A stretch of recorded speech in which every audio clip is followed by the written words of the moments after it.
14 গ্রামের মানুষেরা, ও কুমিল্লার ভাইরা, জানা নাই আজকের মাহফিল কার জন্য জানি জীবনের শেষ মাহফিল হয়ে যায়। ও বন্ধু, গত জীবনে কত মানুষ দুনিয়া ছাড়িয়া চলিয়া গেল, পূর্বের কত আওলাদের কত মানুষ দুনিয়া ছেড়ে চলে গেল। এই দুনিয়ার মায়া ছাড়িয়া একদিন এমন ঘরে যাইতে হবে যে ঘরে বাতিও নাই, বিছানাও নেই। ও বন্ধু, এই জন্য বলি শেষ বেলায় আমার মাওলার রাজি খুশির জন্য বসে যান। একটা মানুষের দোয়া যদি আল্লাহর দরবারে কবুল হয়ে যায়, পুরা মজলিসটা আল্লাহর দরবারে কবুল হয়ে যাবে। ও বন্ধু, একটা মানুষের দোয়া, একটা মানুষের চোখের পানি যদি আল্লাহর দরবার পর্যন্ত পৌঁছে যায়, গোটা মজমা কবুল হয়ে যায়। সুবহানাল্লাহ। বন্ধুরে আমার, এই দুনিয়া থাকার জায়গা না, দুনিয়া ছাড়িয়া চলিয়া যাওয়া লাগবে। কেউ দুদিন আগে আর কেউ দুদিন পরে যাইতেই হবে রে বন্ধু। এখানে এমন মুরব্বী বাবারা আছেন, একদিন তাদের দাড়িগুলো আমার দাড়ির মতো কালো ছিল, তাদের চুলগুলো আমার চুলের মতো কালো ছিল। যৌবন ছিল, আজকে যৌবন ফুরায় গেছে, চুল দাড়িগুলো সাদা হয়ে গেছে। আমি যদি বলি, ও বাবা, আপনাকে লক্ষ কোটি টাকা দিলেও কি সেই চুল দাড়ি আগের মতো কালো করে যৌবনে ফিরে যাওয়া সম্ভব নাকি? বলবে না না। ও ভাই, এই জন্য বলি, যৌবনের তাড়নায় পড়িয়া গুনাহগার হইও না, আর গুনাহ করিও না। আর ফ্রি ফায়ার, পাবজি নামক গেম খেলিয়া খেলিয়া সময়টারে নষ্ট করিও না। মসজিদে আজান দেয় 5 বেলার 5 ওয়াক্ত নামাজ, 5 বারের আজান শোনার পরেও মসজিদে নামাজের জন্য যাইতে মন চায় না। ও যুবক, আর কত হেলায় হেলায় জিন্দেগি কাটাইবা? দুনিয়া ছেড়ে যেদিন যাইবা, মাওলার দরবারে কি জবাব দিবা? হিসাব মিলায়া নাও। দুনিয়া থাকার জায়গা না, দুনিয়া ছাড়িয়া চলিয়া যাওয়া লাগবে। ঈমান ও আমলকে দুনিয়া থেকে পরিশুদ্ধ করিয়া নাও। কেননা আল্লাহ পাক রব্বুল আলামিন আপনাকে আমাকে অল্প সময় দিয়ে দুনিয়ার মধ্যে পাঠিয়েছেন। লম্বা কোনো হায়াত আল্লাহ আমাদেরকে দেয় নাই। আল্লাহর নবী রাহমাতুল লিল আলামিন চোখের পানি ছেড়ে দিয়ে আল্লাহর দরবারে বলে, আল্লাহ, ও আল্লাহ, তুমি ভিন্ন ভিন্ন নবী পয়গম্বর এবং তাদের উম্মতদেরকে লম্বা লম্বা হায়াত দিয়েছো। এমন নবী পয়গম্বর 1000 বছর বেঁচে ছিল, শত শত বছর দুনিয়ায় জীবিত ছিল। ও আল্লাহ, তুমি আমার আখির জামানার উম্মতকে হায়াত তো কম দিলা কেন? আল্লাহ কয়, গো নবী, আপনার উম্মতের হায়াত যদিও কম, আমি আল্লাহ নিয়ামত আর বরকত দিয়া দিলাম কোটি কোটি গুণ বেশি। ভাইরা আমার, আমল করবে কম। আমার নবী জানায় দেয়, শেষ জামানার আখিরি নবীর আখিরি উম্মতেরা আমল করবে কম, আর সওয়াব হবে বেশি। সুবহানাল্লাহ বলেন। ও বন্ধু, নিয়তকে পরিশুদ্ধ বানাও, নিয়তকে পরিশুদ্ধ বানাও, নেক আমল চালায়া যাও। দুনিয়া কিচ্ছু না রে যুবক ভাই, দুনিয়া কিচ্ছু না। দুনিয়া ছাড়িয়া চলিয়া যাওয়া লাগবে, যাওয়ার আগে ঈমান ও আমলকে পরিশুদ্ধ বানায় নাও। দুনিয়াতে আল্লাহ পাক রব্বুল আলামিন আপনাকে আমাকে অল্প সময়ের জন্য পাঠাইলেন। দুনিয়াতে লম্বা সময় থাকার কোনো সুযোগ নাই। ও বন্ধু, যে সময়টুকু আল্লাহ পাক রব্বুল আলামিন নির্ধারিত করে দিয়েছেন, এই সময়টুকু আল্লাহর জন্য কাজে লাগাতে হবে। এই জন্য আল্লাহ আপনাকে আমাকে বড় মায়া মোহাব্বত করে দুনিয়ায় বানায়া পাঠাইছেন আল্লাহর গোলামি করার জন্য। ও বন্ধু, আল্লাহ পাক রব্বুল আলামিন একটা পরীক্ষার হলে আপনাকে আমাকে পাঠায়া দিয়েছে পরীক্ষা নেওয়ার জন্য। এই দুনিয়াটা হলো একটা পরীক্ষার হল। এই দুনিয়ার পরীক্ষার হল থেকে পরীক্ষা দিয়ে উত্তীর্ণ হয়ে আল্লাহর কাছে যেতে হবে। নতুবা আল্লাহর কাছে যদি গুনাহগার হয়ে যাও, জাহান্নামের আগুন সহ্য করা সম্ভব হবে না। আর দুনিয়া ও মাদরাতুল আখিরাহ, দুনিয়াটা হলো আখিরাতের একটা বাজার। ও বন্ধু, এই বাজারে কি নিয়ে আসলা, আবার কি নিয়ে তুমি যাইবা, হিসাব মিলায় নাও হে যুবক। আল্লাহ পাক রব্বুল আলামিন বলেন, ও বান্দা বান্দি, তোরে আমি কত মায়া করে বানাইছি তুই জানো? দুনিয়ার গোটা জগতের যা কিছু দেখো সব আল্লাহ তাআলা ফেরেশতার মাধ্যমে কুন ফায়াকুনের বরকতে বানাইলেন। কয়দিন লাগায়? আল্লাহ 6 দিন লাগায় আসমান বানাইলেন, জমিন বানাইলেন, গাছপালা, নদী নালা, তরুলতা, চন্দ্র সূর্য গ্রহ তারা, পাহাড় পর্বত, নদী নালা, খাল বিল, যা কিছু দেখো সব কিছু আল্লাহ পাক রব্বুল আলামিন 6 দিনে বানাইছে। আল্লাহ বলেন, বান্দা বান্দি, আমি আল্লাহ তুই বান্দা বান্দিরে 6 দিনে বানাই নাই, 6 মাসেও বানাই নাই। আমি আল্লাহ তুই মানুষটারে বানাইছি 9 থেকে 10 মাস সময় লাগায়া, এবং 10 মাস সময় লাগায় যে বানাইলেন আল্লাহ পাক রব্বুল আলামিন। এই মানুষের অল বডি কমপ্লিট করলেন ফেরেশতার মাধ্যমে। ফেরেশতারা অল বডি কমপ্লিট করার পরে বলে, আল্লাহ তোমার বান্দা বান্দির মুখমণ্ডল, চেহারা, স্বরূপ আমরা বানাইতে পারবো না। আল্লাহ বলেন, ও ফেরেশতার দল, আমার বান্দা বান্দির এই কপাল, এই চেহারা, এই স্বরূপ আমি আমার নিজ কুদরতি হাত দ্বারা বানাবো। এই কপাল বানাইছেন কে? আল্লাহর নিজ কুদরতি হাত দ্বারা বান্দা বান্দির কপাল বানায়া দিছে। আজকে সেই বান্দা বান্দি কত না ফরমান হয়ে গেল, পীরের পায়ে সেজদা দেয়, মাজারে সেজদা দেয়, একবারও চিন্তা করে না যে আল্লাহ কপাল বানাইছে সেই আল্লাহর কদমে সেজদা না দিয়া যে অন্য কারোর পায়ে সেজদা দিলা, তুমি কি জানো নি রে মুমিন, এটা শিরক হয়ে গেল, আল্লাহর সাথে শরীক হয়ে গেল। আল্লাহ ব্যতীত কারোর পায়ে কপাল ঠেকানো যাবে না, কেননা এই কপাল আমার আল্লাহ তার নিজ কুদরতি হাত দিয়া বানাইছে। ও মুসলমানেরা, কেন বানাইছে জানো? আল্লাহ বলেন, বিসমিল্লাহির রহমানির রহিম, ওয়ামা খালাকতুল জিন্না ওয়াল ইনসা ইল্লা লিয়াবুদুন।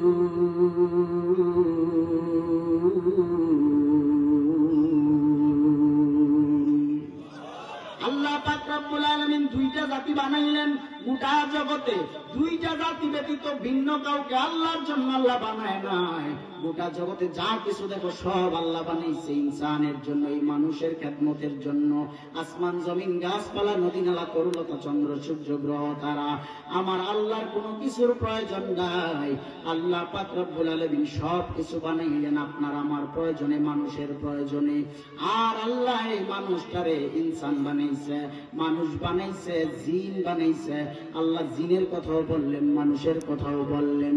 জিন্না ওয়াল ইনসা, আল্লাহ জিন এবং মানুষ বানাইলেন ইল্লা লিয়াবুদুন, আল্লাহর ইবাদতের জন্য। ভিন্ন কারোর ইবাদত চলবে নাকি?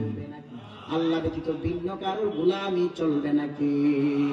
ও মুসলমান ভাইরা আমার, এই জমিনে আল্লাহ পাক রব্বুল আলামিন গোটা জগৎটারে তোমার আমার মানুষের জন্য গোলাম বানায় দিল। আর আপনি আমি মানুষটারে আল্লাহ বানাইছে আল্লাহর গোলামির জন্য। আল্লাহর গোলামি ব্যতীত ভিন্ন কারোর গোলামি যখন কেউ করে, আল্লাহ তখন নারাজ হয়, আল্লাহ তখন বেজার হয়ে যায়। বন্ধুরে আমার, এই জন্য বলি আমার মাওলার গোলামি করো, আল্লাহর তাকওয়া অন্তরে নিয়ে জিন্দেগিটারে পরিচালনা করো। হে মুমিন, এই দুনিয়ার মধ্যে যা কিছু আছে সব আমার আপনার জন্য আল্লাহ মায়া করে বানাইছে। মানুষ তুমি খাইবা, ভক্ষণ করবা, তুমি পড়বা, তুমি দেখবা, তুমি ভ্রমণ করবা, আর আমি আল্লাহর ইবাদতে তুমি মানুষ মগ্ন হয়ে থাকবা। আজকে দুনিয়ার মানুষ আল্লাহর পায়ে, আল্লাহর খায়, আল্লাহর জমিনে থাকিয়া, আল্লাহর জমিনে থাকার পরেও আল্লাহর শুকরিয়া আদায় করতে জানে না। আল্লাহর দেওয়া সব খাওয়ার পরে, ভক্ষণ করার পরে আল্লাহর শুকরিয়া আদায় করতে জানে না। যারা শুকরিয়া আদায় করে না তাদের নিয়ামত আর বরকত কমায়া দেয় কে? আর যারা শুকরিয়া আদায় করে তাদেরকে নিয়ামত আর বরকত বাড়ায়া দেয় কে? রিজিকের ফয়সালা করেন কে? আমার আল্লাহ আপনারে সব কিছু দিয়া ভরপুর করে দিল, আগুন পানি হাওয়া বাতাস রিজিকের ফয়সালা করিয়া দিল। আর তুমি আজকে আল্লাহর দেওয়া জমিনে থাকিয়া, আল্লাহর দেওয়া সব পাইয়া খাইয়া ভক্ষণ করিয়াও নামাজের দিকে যাইতে মন চায় না, মসজিদের দিকে যাইতে মন চায় না, আল্লাহকে সাজদা দিতে মন চায় না। ও মানুষ, কোথায় পড়ে আছো? ও মুসলমান, কোন দিকে গিয়া মজা আছো? আমার মাওলা তো তোমার আমার দিকে কুদরতি নজর দিয়া তাকায় রইছে। বান্দা, পাহাড় সম পরিমাণ গুনাহ নিয়েও যখন তুই বান্দা আমি মাওলার দরবারে তওবার নিয়তে চোখের পানিটুকু ছেড়ে দাও, আমি আল্লাহ তুই বান্দা বান্দিরে মাফ না করে পারি না। যেখানে সবার দরজা বন্ধ, আমি আল্লাহর দরজা সেখানে খোলা। যেখানে সবার দরজা বন্ধ, আমি আল্লাহর দরজা, কুদরতের দরজাগুলি খুলে রাখছি, রহমতের দরজাগুলো খুলে রাখছি। আয় বান্দা আয় আয়, পাহাড় সম পরিমাণ গুনাহ নিয়ে তুই যখন আমি আল্লাহর দরবারে তওবা করে নাও, আমি আল্লাহ তখন তোর মালিকার জামিন হয়ে যায়। সুবহানাল্লাহ। এই জমিনে কত কাফের বেদিন বেঈমান মুশরিকেরা আল্লাহর খায় আল্লাহর পরে আল্লাহর জমিনে থাকি আল্লাহর সাথে নাফরমানি করেছে, আছে না নাই? ও বন্ধু, যারা আল্লাহর জমিনে থাকলে আল্লাহর খায় আল্লাহর পরিয়া আল্লাহর সাথে নাফরমানি করলো, আল্লাহ তাদেরকে রন্ধ্রে রন্ধ্রে ধ্বংস করে দিল। তারা টিকতে পারে না, আল্লাহর সাথে পাল্লা দিয়া জমিনের কেউ টিকতে পারবে না। ও বন্ধুরে আমার, এই জন্য বলে দিয়া যায়, নমরুদের মতো বেঈমানেরা, ওই ফেরাউনের মতো বেঈমানেরা, আবু জাহালের মতো বেঈমানেরা, আমান কারুনের মতো বেঈমানেরা আমার আল্লাহর খায় আল্লাহর জমিনে থাকে, আল্লাহকে আবার বলে নো খায়েঙ্গা। আল্লাহ কয় দেখ, তোরে বিচার করার জন্য আমি আল্লাহর কোন বিশাল বাহিনীর প্রয়োজন নেই। নমরুদের আল্লাহ সাইজ করছে, বলেন দেখি কয় হাজার সেনাবাহিনী লাগছে? হ্যাঁ, নমরুদের সাইজ করতে র্যাব বাহিনী লাগছে, পুলিশ বাহিনী লাগছে? না না না, নমরুদের সাইজ করার জন্য আল্লাহর কোন বিশাল বাহিনীর প্রয়োজন পড়ে নাই। একটা ল্যাংড়া মশায় যথেষ্ট হয়ে গেছে, ঠিক কিনা বলেন? একটা ল্যাংড়া মশা দিয়ে আল্লাহ নমরুদের সাইজ করলো। এই জমিনে এখনো যারা নমরুদ মার্কা মানুষ আছে, তাদেরকে সাইজ করার জন্য আল্লাহর বিশাল বাহিনীর প্রয়োজন নাই। আল্লাহর কাছে সব কুন ফায়াকুনের ব্যাপার, কুন ফায়াকুনের ব্যাপার। হয়ে যাও, হয়ে যায়। ও বন্ধু, একটা ল্যাংড়া মশা নমরুদের নাক দিয়া ঢুকছে। কই দিয়া? নাক দিয়া ঢুকছে, ঢুকে গিয়া মস্তিষ্কে লাড়া দিছে, মস্তিষ্কে যায় মিসকল মারছে। নমরুদ বেহুশ। এখন কি করবে নমরুদ বুঝতেছে না।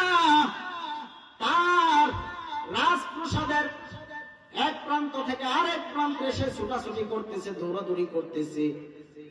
মশা, ল্যাংড়া মশা মাথার ভিতরে মিসকল দেয়, সহ্য করতে পারে না। এবার নমরুদ হুসট খায়া পড়িয়া গেল, উষ্টা খায়া পড়ছে। পড়ার পরে ল্যাংড়া মশার মিসকল কিছুক্ষণের জন্য বন্ধ হইল। কিছুক্ষণ যাইতে না যাইতেই আবার ল্যাংড়া মশা মাথার ভিতরে মিসকল দেওয়া শুরু করলো। নমরুদ এবার চিন্তা করলো, বারে বারে তো হুসট খায়া পড়া যাবে না, কি করা যায়? রে কর্মচারীর দল, কর্মচারীকে ডাকলেন, রে কর্মচারীর দল এদিকে আসো। বলে কি ব্যাপার? নমরুদ ডাক দিয়া কয়, রে কর্মচারী, তাড়াতাড়ি কাঠের খড়ম ল, জুতা ল। কি ল? জুতা। কি ল? কাঠের খড়ম। আগেকার যুগে তো প্লাস্টিকের বাটা জুতা ছিল না, অ্যাপেক্সের জুতা ছিল না, নাকি? খড়ম, খড়ম, কাঠের খড়ম, কাঠের জুতা। রে কর্মচারী, কাঠের জুতা লয়ে তাড়াতাড়ি বাড়ি লাগা। নমরুদের মাথায় কাঠের জুতা দিয়া বাড়ি লাগাইতেছে। নমরুদরে কাঠের জুতা দিয়া বাইরাইতেছে, বাইরাইতেছে। এবার নমরুদের কর্মচারী ডাক দিয়া কয়, গো নমরুদ, আর কত বাইরামু? বাইরাইতে বাইরাইতে আমার অবস্থা খারাপ, আমি নিজেই ক্লান্ত হয়ে গেছি। নমরুদ ডাক দিয়া কয়, যত বাইরাবি, যত বেশি বাড়ি দিবি, তত তোর বেতন বাইরা যাবে। কর্মচারী কয়, না না না, আমি একা পারবো না, প্রয়োজনে কর্মচারী আরেকজন নেন। দুই কর্মচারী নিল। এক কর্মচারী দিনে 12 ঘন্টা ডিউটি, জুতার বাড়ি লাগাবে। রাতে 12 ঘন্টা ডিউটি, আরেক কর্মচারী জুতার বাড়ি লাগাবে। দুই কর্মচারী মিলিয়া 12 24 ঘন্টা খালি জুতার বাড়ি দিবে। কেমন চান কপাল হইলে দুনিয়ার বুকে জুতার বাড়ি খায়া মরা লাগে? চান কপাল না? বিশাল চান কপাল। এবার নমরুদের মাথায় জুতার বাড়ি দিতে দিতে দিতে দিতে এমন বাইরাম বাইরাইল, শেষ পর্যন্ত নমরুদ নাই, মাথার ভিতরে ল্যাংড়া মশাও নাই। আল্লাহর কি খেলা! আল্লাহর সাথে যুদ্ধ করবেন। একটা মশার কাছে মানুষকে আল্লাহ দুর্বল বানায় দিছে। হাই রে হাই। আবার গোটা মাখলুকের মধ্যে শ্রেষ্ঠত্বের মর্যাদা আল্লাহ মানুষকেই দিয়েছেন। সুবহানাল্লাহ। গোটা মাখলুকের মধ্যে শ্রেষ্ঠ হলো মানুষ। শ্রেষ্ঠ জীব কে? মানুষ। ও বন্ধু, শুধু কি নমরুদ নাকি? না না না, সাদ্দাত নামের পাপিষ্ঠ বেঈমানটা আল্লাহর জান্নাতে যাবে না, নিজেই জান্নাত বানাইলো, তার বানানো জান্নাতে সে যাবে। সাদ্দাত সুন্দর করে জান্নাত বানায় কমপ্লিট করার পরে একটা বাহন নিয়ে জান্নাতে, তার বানানো জান্নাতের দিকে যাবে। কেমন জান্নাত জানো? তার বানানো জান্নাতে সব কিছু আছে, সে এমন ভাবে কমপ্লিট করেছে। দুনিয়ার ব্যবসা বাজারের নর্তকী নারীদেরকে নিয়ে তার বানানো জান্নাতের ভিতরে হুর বানাইছে। নাউজুবিল্লাহ। ওই জান্নাত কমপ্লিট করার পরে সাদ্দাত বানানো জান্নাত উদ্বোধন করতে যাবে, বাহন নিয়ে রওয়ানা। পিছন থেকে একজন লোক ডাক দিয়া বলে, সাদ্দাত দাঁড়াও। সাদ্দাত বলে, দাঁড়ানোর টাইম নাই। সাদ্দাত যায়া তার বানানো জান্নাতের গেটের সামনে নামিয়া একটা পা বানানো গেটের মধ্যে দিল, আরেকটা পা বাহিরে জমিনে আছে। এই মুহূর্তে লোকটা পিছন থেকে ডাক দিয়ে কয়, আবার কয়, রে সাদ্দাত দাঁড়াও, একটা পা তোর বানানো জান্নাতের গেটে দিছ, আরেকটা পা দিলে তোর প্রাণ পাখি লয়া চলে যাব। সাদ্দাত একটু সতর্ক হয়ে দাঁড়ায় গেলেন। হায় হায়, বলে কি? কে তুমি? কি তোমার পরিচয়? লোকটা ডাক দিয়া বলে, আমার পরিচয় কি জানো? আমি হইলাম মালাকুল মউত আজরাইল। সাদ্দাত থমকে গেল। হায় হায়, বলে কি? আজরাইল, তুমি আমার জান কবজ করবা, আমার দুঃখ নাই, তবে আমাকে একটু সুযোগ দেওয়া লাগবে। আমি জান্নাত বানাইছি বড় কষ্ট করিয়া, অনেক সময় লাগে আমি এই জান্নাতটারে বানাইছি। আমার বানানো জান্নাতে এখনো আমি প্রবেশ করতে পারিনি। ও আজরাইল, আমারে কি একটু সময় দিবানি? আমার বানানো জান্নাতের গেটের ভিতরে মাথাটা ঢুকাবো, ডানে বামে সামনে একটু মাথাটা ঘুরায় ঘুরায় দেখবো, সময় কি দেওয়া যায়নি। এবার আজরাইল ডাক দিয়া বলেন, ও সাদ্দাত, আমি তোমারে সময় দেওয়ার কোন এখতিয়ার আমার নাই, সব কিছুর এখতিয়ার আমার আল্লাহর কাছে। আমি আমার মাওলার সাথে মুলাকাত করে বুঝা লই। আজরাইল ডাক দিয়া কয়, আল্লাহ, ও আল্লাহ, সাদ্দাত চায় তার বানানো জান্নাতটা একটু ডানে বামে সামনে ঘুরে ঘুরে মাথাটা ঘুরাইয়া দেখবে, সুযোগ কি দেওয়া যায়নি? আল্লাহ বলেন, রে আজরাইল, তুই রহমান না, রহমান হলাম আমি আল্লাহ। রহমান কে? আল্লাহ বলে, আজরাইল, তুই রহমান না, রহমান আমি আল্লাহ। কেমন রহিম কেমন রহমান তুমি জানো? আমি আল্লাহ এই সাদ্দাতের কত দয়া করেছি, কি পরিমাণ মায়া করেছি জানো? বিশাল ঘূর্ণিঝড়ে অসংখ্য অগণিত মানুষ ইস্তেমার ভেঙ্গে চুরমার হয়ে গেল, ইস্তেমার ডুবে লন্ডভন্ড হয়ে যাচ্ছে। ওই সময় অসংখ্য অগণিত মানুষ যখন মারা যাচ্ছে, তখন আমি আল্লাহ সাদ্দাদের তার মায়ের গর্ভ থেকে ভূমিষ্ঠ করাইলাম। সাদ্দাদের মাও তখন দুনিয়া ছাড়িয়ে বিদায় হয়ে গেল। সাদ্দাদের মা নাই, বাবা নাই, কেউ নাই। আমি আল্লাহ তখন সাদ্দাদের একটা কাঠের তক্তার উপর বাসাইয়া বাসাইয়া সমুদ্রের কিনারায় আনলাম। কিনারায় আনার পর সাদ্দাত ওয়াও ওয়াও করে কান্না করতেছি। সাদ্দাদের কেউ দুগ্ধ পান করানোর মতো নাই। তখন আমি আল্লাহ ওই সাদ্দাদের একটা বাঘের দুগ্ধ পান করাইলাম। সুবহানাল্লাহ। বাঘের দুধ খাওয়ায় আল্লাহ বড় বানাইতে পারে কি পারে না? আমার আল্লাহ সাদ্দাদের বাঘের দুগ্ধ পান করাইলেন। আল্লাহ জিরো থেকে হিরো বানায় দিলেন সাদ্দাতকে। তারপরও সাদ্দাত বলে, নো খায়েঙ্গা, খাই নেই। আজকে আমি আল্লাহ সাদ্দাদের কেমনে সুযোগ দিই? সাদ্দাত আমি আল্লাহর সাথে নাফরমানি করেছে, এই নাফরমানকে আমি আল্লাহর কত সুযোগ দেব? আরে সুযোগ দিতে দিতে সময় দিতে দিতে আমি আল্লাহ তারে কত পরীক্ষা করলাম দেখি সে কি আমি আল্লাহর তাকওয়া অন্তরে নিয়ে তওবা করে নাকি। না না না করে নাই। আজকে আমি আল্লাহ তারে আর সময় সুযোগ দেব না। নদীর পার ভাঙে ওপার গড়ে, এই তো নদীর খেলা। সকাল বেলা দনিরে তুই ফকির, সন্ধ্যা বেলা নদী পথে নৌকা চালাও ওহে মাঝি ভাই। বেলা ডুবার আগে আমি ওপার যেতে চাই, ডুবে গেলে বেলা রে আর উঠে না, ভেঙে গেলে মেলা রে আর জমে না। সাদ্দাদ সমপলক তোমায় নাহি হেলিতে দিবে, হুঙ্কারে মালাকুল মাউত তোমায় নিয়ে যাবে। ঠিক এমনি করে সঙ্গ হবে ভবের মেলা পরে রবে। কোথায় কে যাবি বাইরে খোঁজখবর কি থাকিবে বাবে। ও বন্ধু, ওই সাদ্দাদ তার বানানো জান্নাতে ঢুকতে পারে নাই। আজকে কত মানুষ আলিশান বাড়ি বানায়, আলিশান অট্টালিকা সাজায়। আরে বিশাল বাড়ি বানাইয়া ভিতরে বিশাল ফ্ল্যাট, ওই ফ্ল্যাটের ভিতরে প্রতি ফ্ল্যাটে ফ্ল্যাটে 3টা 4টা করে রুম দিল, প্রতি রুমে রুমে অ্যাটাচড বাথরুম করলো, কি সুন্দর করে সাজাইলো, দামি খাট দামি ফার্নিচার দিয়ে ভরপুর করলো।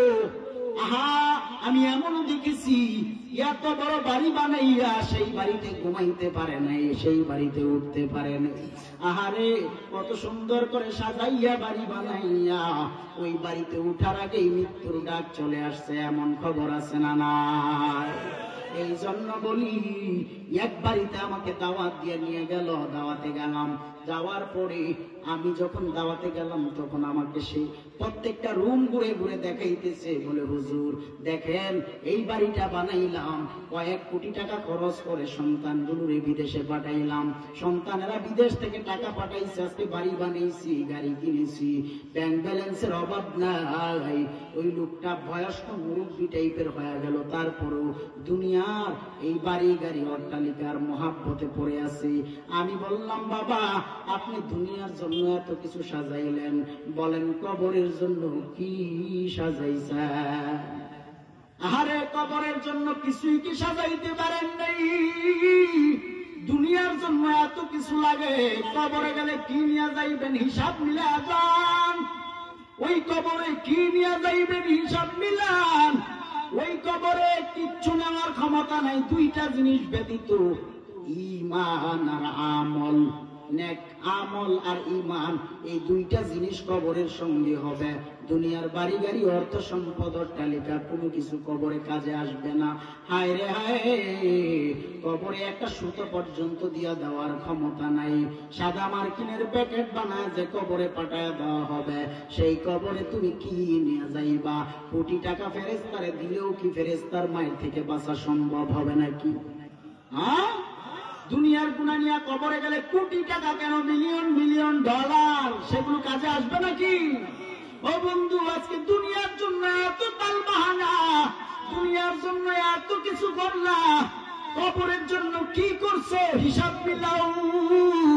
এই ময়দান থেকে পারলে গুনাহ মাফ করাইয়া বাড়ি যাইয়েন হে মুমিন।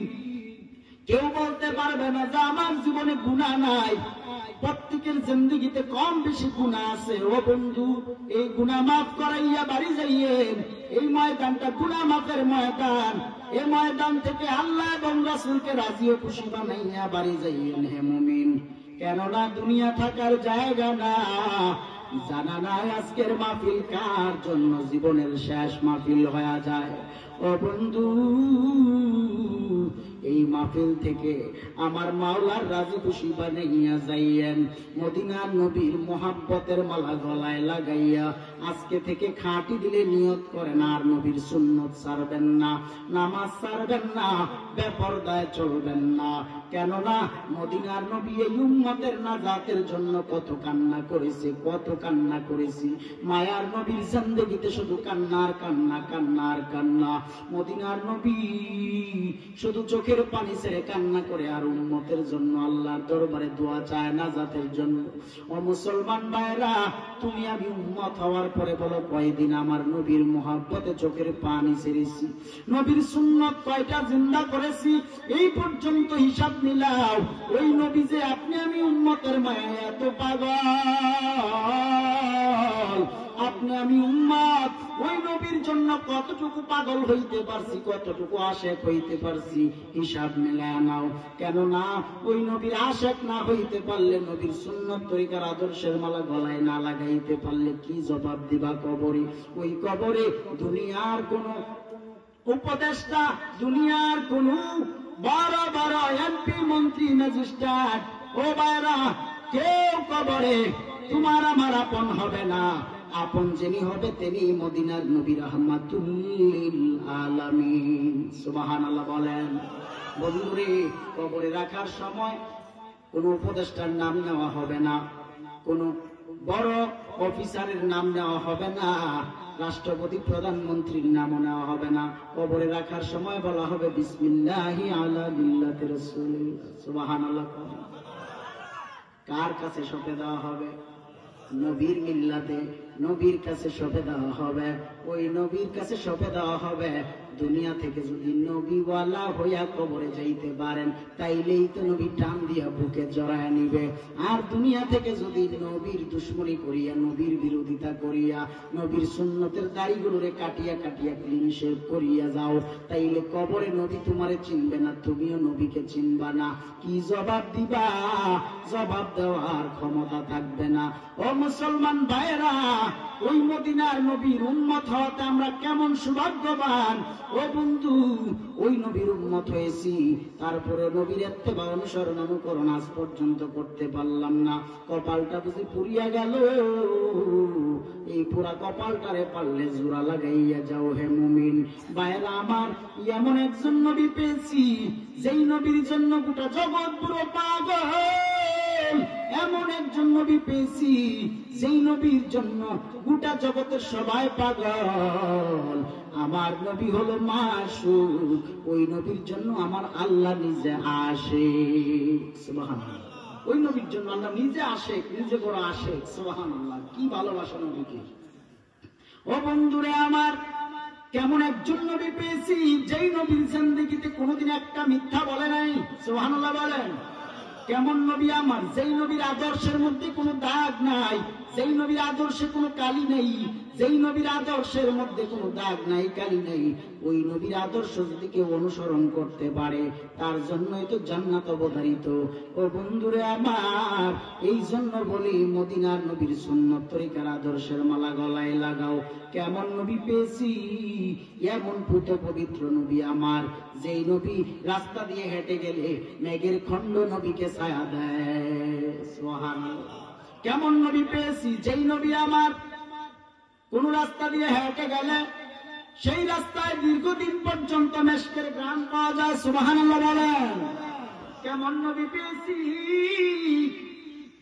ওই মদিনার নবী কোথাও গেলে বনের পশু পাখিরা পর্যন্ত নুয়া নুয়া নবীরে সালাম দিত। সুবহানাল্লাহ। ওজারে ভালো বসলে আল্লাহর জান্নাত মিলিবে, যারে ভালো বসলে আল্লাহর জান্নাত মিলিবে। প্রেমের আলাপ করেন গো আল্লাহ নূর নবীর সনে, যারে ভালো বসলে আল্লাহর জান্নাত মিলিবে, যারে ভালো বসলে আল্লাহর জান্নাত মিলিবে। বন্ধু, ওই নবীরে ভালোবাসতে পারলে, ওই নবীর প্রতি ঈমান আনতে পারলে জান্নাত নিশ্চিত। ও বন্ধুরে আমার, ওই মদিনার নবীকে চিনিয়া কবরে যাইয়া কত কাফের বেদিন বেঈমান মুশরিকেরা ওই নবীরে কত ষড়যন্ত্র করলো, কত আঘাত করলো, কত মারার পরিকল্পনা করলো। নবী দুনিয়ায় জীবিত থাকতেই তারে কত পরিকল্পনা করলো মারার জন্য। নবী ইন্তেকালের পরে তার লাশ চুরির জন্য কত ষড়যন্ত্র হইল।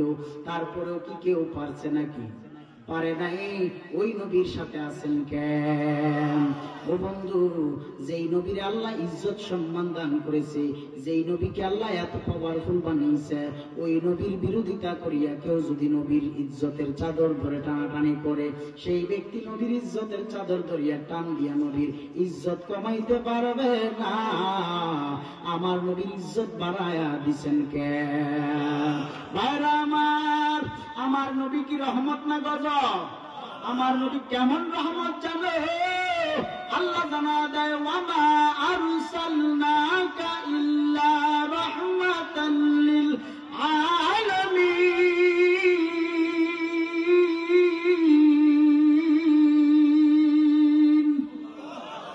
ও বন্ধু, রহমতের ভান্ডার আমার আল্লাহ নবীকে দিয়া দিলেন।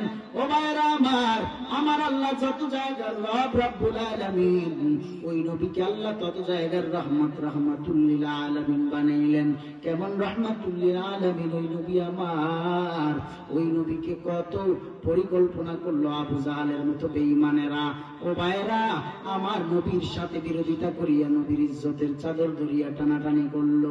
একদিন আবু জাহাল বেঈমানের বাচ্চা আমার নবীর সামনে খেজুরের দানা নিয়ে হাজির হইয়া বলে, ও মুহাম্মদ, আমার হাতের মুষ্টির ভিতরে কি আছে তুমি যদি বলতে পারো, আমি আবু জাহাল কথা দিলাম তোমার কাছে কালেমা পড়ে ঈমান গ্রহণ করব। আমার নবী ডাক দিয়ে বলে, ও চাচা, আপনার হাতের মুষ্টির ভিতরে কি আছে আমি নবী বলা লাগবে না, আপনার মুষ্টির ভিতর থেকে আওয়াজ আসবে।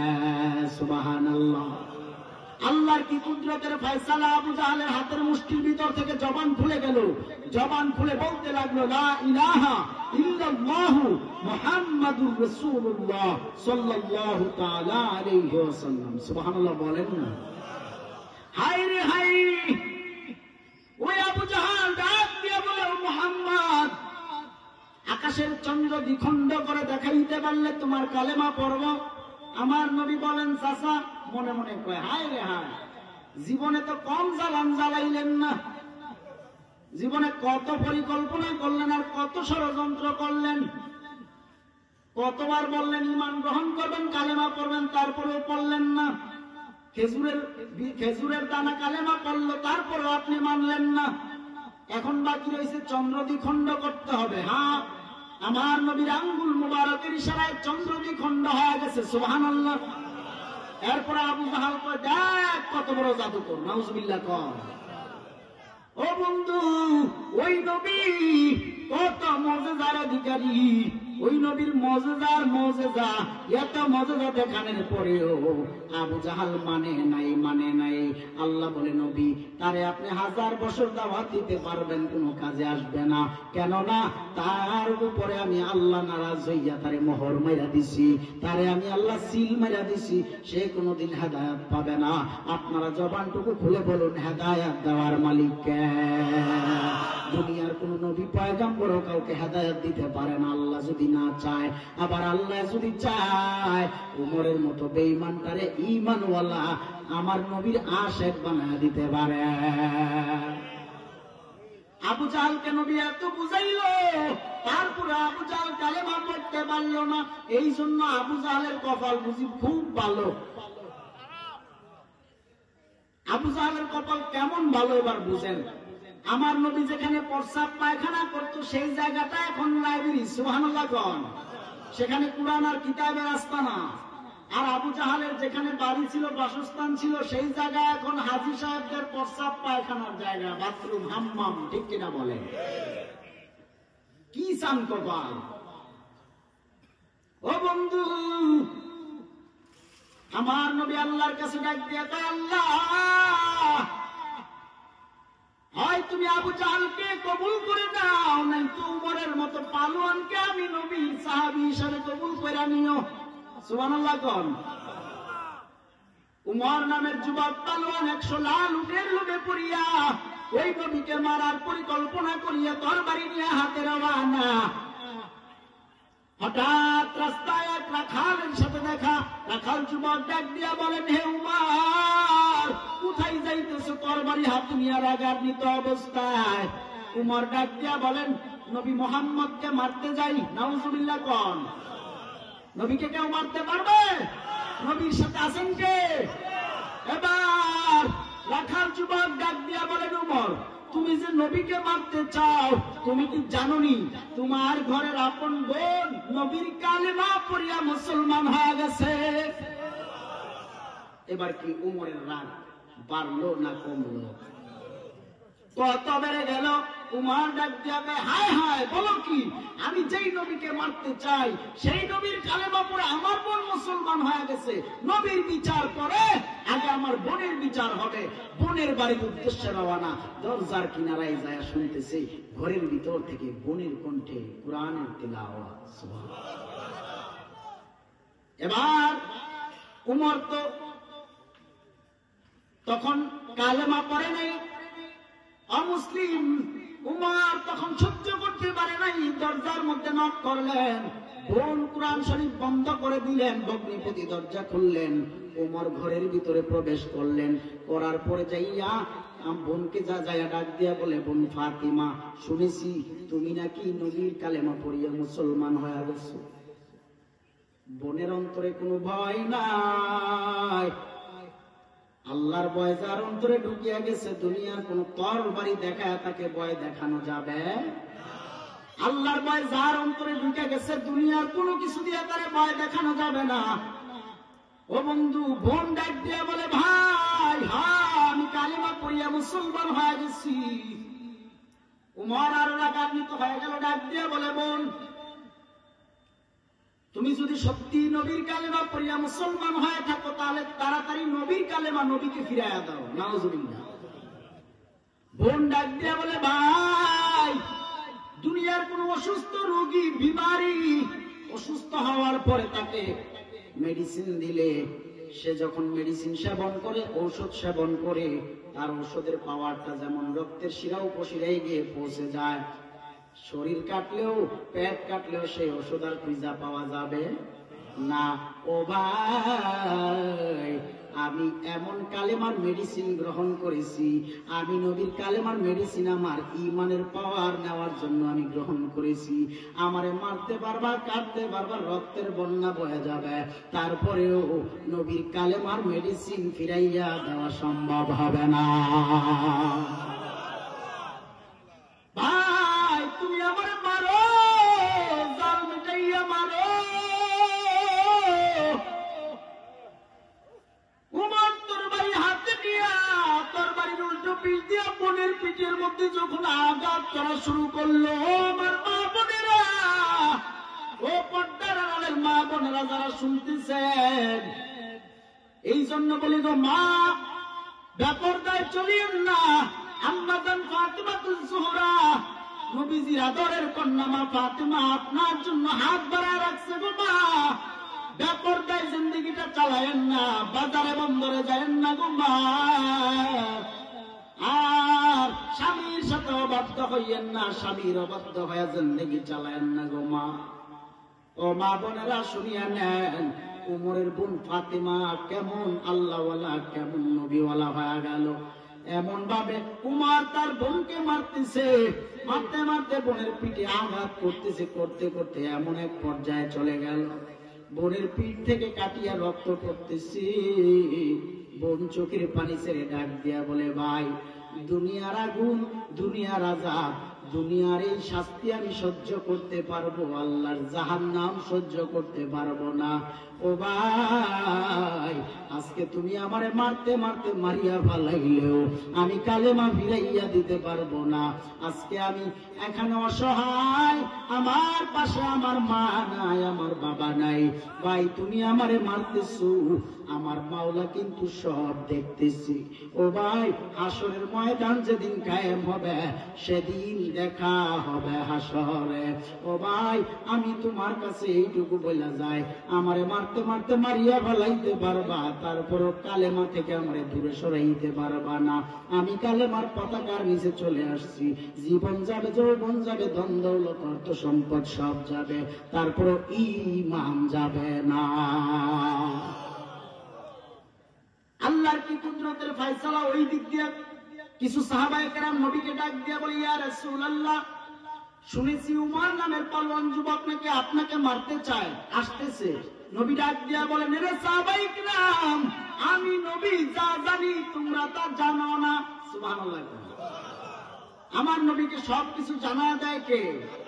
ও বন্ধু, আমার মদিনার নবী আল্লাহর দরবারে ডাক দিয়া বলে, আল্লাহ, উমরকে তুমি আমার ইসলামের জন্য কবুল করে নাও। আহা, সুবহানাল্লাহ বলেন না। আমার নবীর দোয়া কবুল, ওই দিক দিয়া বোনের চোখের পানিও কবুল। উমরের দিলে একটু দিল নরম হইল, দিলে একটু আল্লাহর ভয় ঢুকে গেল। আহারে, আমি করতেছি কি? আজকে বোন কালেমা পড়ার কারণে বোনকে এমন ভাবে মারতেছি, এত জুলুম করতেছি বোনের উপর। এ বোন, তাড়াতাড়ি বলো কোথায় গেলে ওই নবীকে পাওয়া যাবে? সুবহানাল্লাহ। বোন ডাক দিয়া বলে, ভাই উমর, তাড়াতাড়ি উযু বানাইয়া গোসল করিয়া পুত পবিত্র অবস্থায় তুমি নবীর দরবারের উদ্দেশ্যে রওনা দাও। যাইয়া ওই নবীর কাছে মুহাব্বত নিয়ে কালেমা পড়িয়া ঈমান গ্রহণ করিয়া নাও। ও ভাই, তুমি আমারে মারছো, আমার কোনো দুঃখ নাই, তারপরেও তুমি কালেমা পড়ে ঈমান গ্রহণ করো। উমরের অন্তরে আমার আল্লাহর হেদায়েত কবুল হয়ে গেল, হেদায়েতের নূর ঢুকে গেল। ওই উমর এবার পাক পবিত্র অবস্থায় মদিনার নবীর কাছে গেলেন।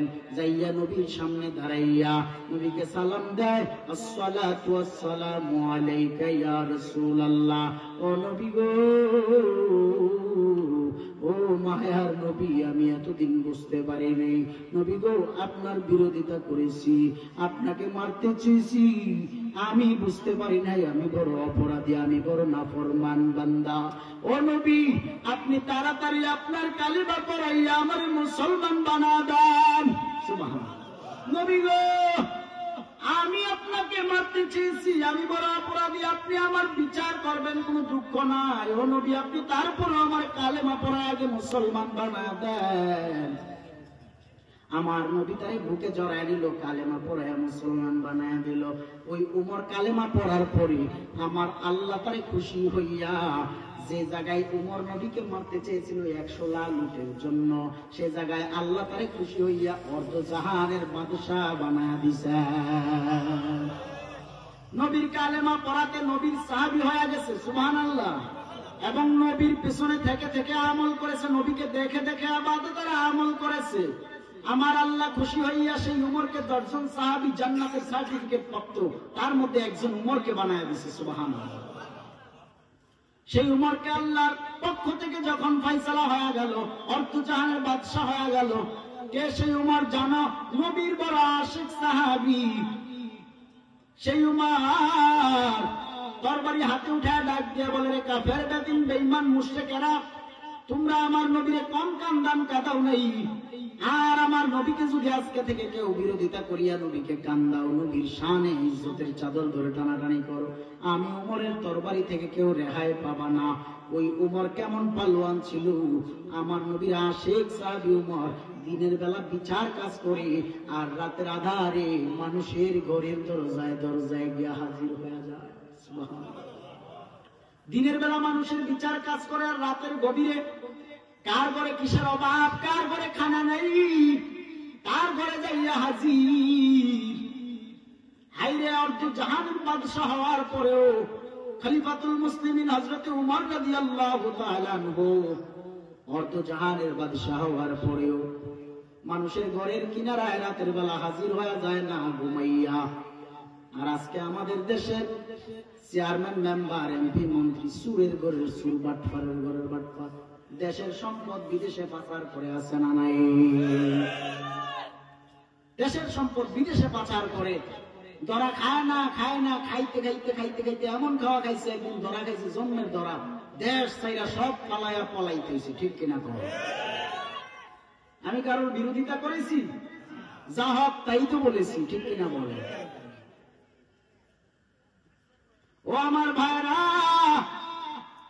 দুনিয়ায় জুলুম করলে জুলুমের বিচার হয় কিনা? জুলুম ছোট হোক বড় হোক, বিচার তো হবেই হবে। ঠিক কিনা বলে? জালিমের বিচার করেন কে?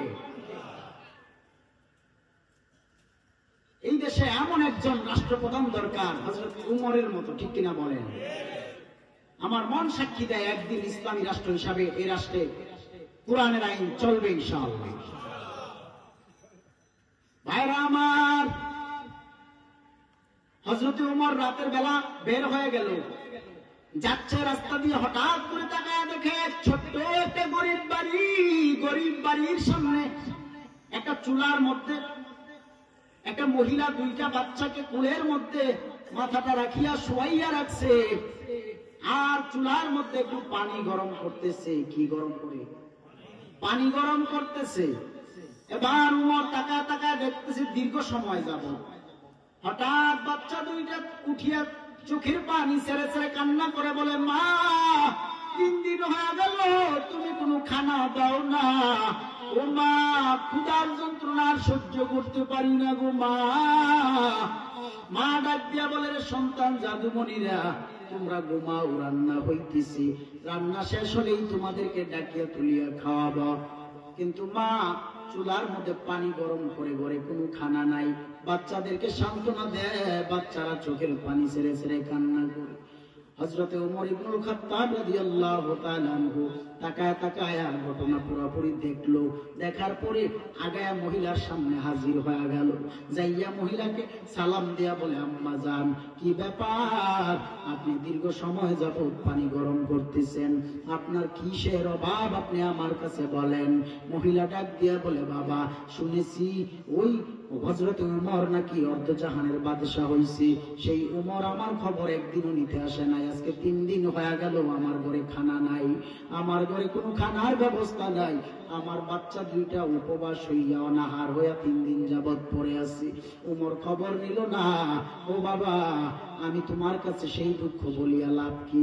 তবে হ্যাঁ, আল্লাহর দরবারে আমি বিচার দায়ের করব। আল্লাহ, উমরকে তুমি বাদশাহী দিয়েছো, কিন্তু উমর আমি গরিবের খবর নিল না। হযরতে উমর যে সামনে বসা, মহিলা এখনো জানে না। হযরতে উমর সামনে বসা মহিলা জানে না, কিন্তু মহিলা আল্লাহর দরবারে অভিযোগ করে দিছে। আমাদের দেশের চেয়ারম্যান, মেম্বার, এমপি, মন্ত্রী হইলে সাথে সাথে করতে যায়, দর গুম কর, ঠিক নেই? আমার নামে বিচার দিছে, আমার নামে বদদুয়া দিছে, ধর আগে গুম কর, আয়না করে ঢুকা। হ্যাঁ, হায় রে আয়না করে। কিন্তু ওমর, হযরতে ওমর কেমন ছিল, কেমন আদর্শবান ছিল! ওই মহিলার কাছ থেকে উঠিয়া চলিয়া গেল, যাইয়া একটা আটার বস্তা আনলো বাইতুল মাল থেকে, অর্থ মন্ত্রণালয় থেকে। বাইতুল মাল থেকে একটা আটার বস্তা লইয়া হযরতে ওমর তার নিজের কাঁধে উঠাইয়া নিলেন। সুবহানাল্লাহ। একটা অর্ধজাহানের, অর্ধেকটা পৃথিবীর বাদশা হওয়ার পরেও আটার বস্তা একটা রাষ্ট্রপ্রধানের কাঁধে। এই আটার বস্তা কাঁধে নিয়ে মহিলার বাড়ির সামনে যে হাজির, যাইয়া ওই মহিলাকে ডাক দিয়া বলে, মা খামিরা দাও, রুটি বানাবো। রুটি বানাইয়া বাচ্চা দুইটারেও খাওয়াইলো, ওই মহিলাটাকেও খাওয়াইলো। রুটি বানায় খাওয়ানোর পর হযরতে ওমর চলে আসলো বিদায় নিয়া। মহিলা এখনো জানে না এই যে ওমর রাদিয়াল্লাহু, হযরতে ওমর যেন তার সামনে হাজির, মহিলা এখনো জানে না। সকাল হয়ে গেল। হযরতে ওমর রাদিয়াল্লাহু তাআলা আনহু ওই মহিলার বাড়ি চিঠি পাঠাইলো, খবর পাঠাইলো, মহিলাকে তলব করা হলো, হযরতে ওমরের দরবারে দেখা করতে হবে। এবার তো মহিলা ভীষণ ভয় পায় গেছে। হায় হায়, গত রাত্রে যুবকের সামনে যে হযরতে ওমরের বিরোধিতা করেছি, এই যুবক মনে হয় ওমরের কানে যাইয়া আমার নামে নালিশ করছে। মহিলা ভীষণ ভয় পাওয়া গেল। বাচ্চাদেরকে বুকে জড়াইয়া ডাক দিয়ে বলে, ও জাদুমণিরা, বিদায় দে, তোদের মা মনে হয় এবার যাবে, আর মনে হয় ফিরতে পারবে না। সন্তানেরা তোরা ভালো থাকিস। সন্তানগুলোর কাছ থেকে বিদায় নিয়ে মা চলিয়া গেল। হযরতে ওমরের দরবারে যাইয়া তাকায় দেখে হযরতে ওমরের সিংহাসনে ওই গত রাত্রের যুবকটাই বসা। মহিলা এবার আশ্চর্য হয়ে গেল, ব্যাপার কি? গত রাত্রে না আপনি আমার বাড়িতে আটা দিয়ে আসলেন, এখন আপনি ওমরের সিংহাসনে বসা কেন? মহিলা এই প্রশ্ন করার পর ওমর ডাক দিয়া বলে, মা,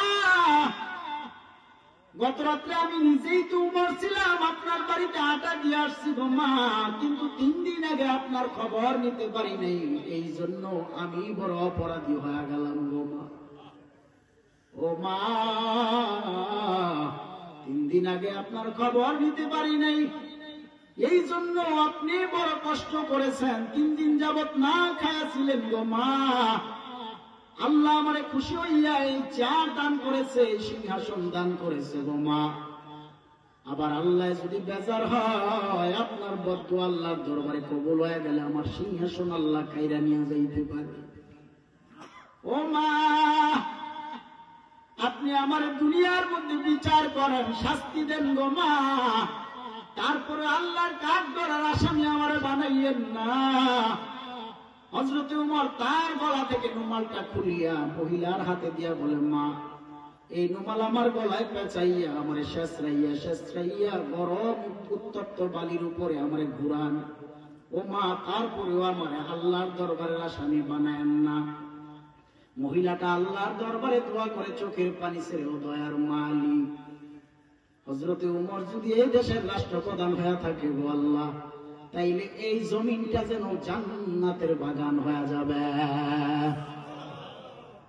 বন্ধুরে আমার, এই জন্য বলি, আদর্শবান যদি হইতে হয়, হযরত আবু বকর, উমর, উসমান, আলী রাদিয়াল্লাহু তাআলা আনহুর মত হও। নবীকে যদি ভালোবাসতে হয়, হযরত আবু বকর, উমর, উসমান, আলী রাদিয়াল্লাহু তাআলার মতো করে ভালোবাসা। জীবন যদি পরিচালনা করতে হয়, সাহাবায়ে কেরামকে দেখে দেখে জীবনটারে পরিচালনা করেন। কাউকে কিছু দিতে পারেন আর না পারেন, কিন্তু বদদুয়া নিন না। পারলে কাউকে দিয়া সামর্থ্য থাকলে সাহায্য করবেন, না পারলে দোয়া করবেন। ও ভাইয়েরা, তারপরও গরিব দেখলে, অসহায় দেখলে অবহেলা করিয়েন না, তারাইয়া দিয়েন না। জানা নাই কোন দিনের কার দোয়াটা আল্লাহর দরবারে কবুল হয়ে যায়।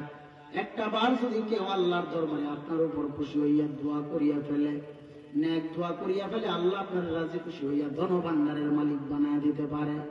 ও বন্ধু, এই জন্য বলি, নবীকে চিনিয়া চিনিয়া আদর্শবান হইয়া, নবীর পবিত্র আদর্শের অধিকারী হইয়া জিন্দেগিটারে চালাইও। নবীর মতো করে, নবীকে তো দেখি নাই, এখন দেখবো কাকে?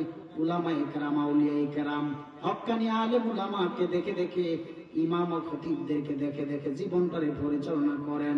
কেননা নবী বলেন, আল উলামা ওয়ারাসাতুল আম্বিয়া, উলামায়ে কেরাম হলো নবীর ওয়ারিস, উত্তরসূরি। ও বন্ধু, এই জমিনে নবী সশরীরে নাই, নবীর উত্তরসূরিরা আছে, উলামায়ে কেরাম আছে, আউলিয়ায়ে কেরাম আছে। তাদেরকে দেখে দেখে, তাদের পথ অনুসরণ করে করে নবী ওয়ালা হয়ে যাও, আল্লাহ ওয়ালা হয়ে যাও। ভাইরা আমার, ওই মদিনার নবী তুমি আমি উম্মতকে ভুলে না, ভুলে না, ভুলে না। মক্কা ছেড়ে নবী কাফের বেদিন বেঈমানদের যন্ত্রণায় নবী মদিনায় আসলেন। মদিনায় আসার পর মদিনার নবী কামলেওয়ালা, মদিনা থেকেও চলে গেল, 3 দিন হয়ে গেল মদিনায় নবী নাই। 3 দিন হয়ে গেল নবী মদিনায় নাই, মদিনায় নবী নাই। সবাই পাগল পারা হয়ে গেল,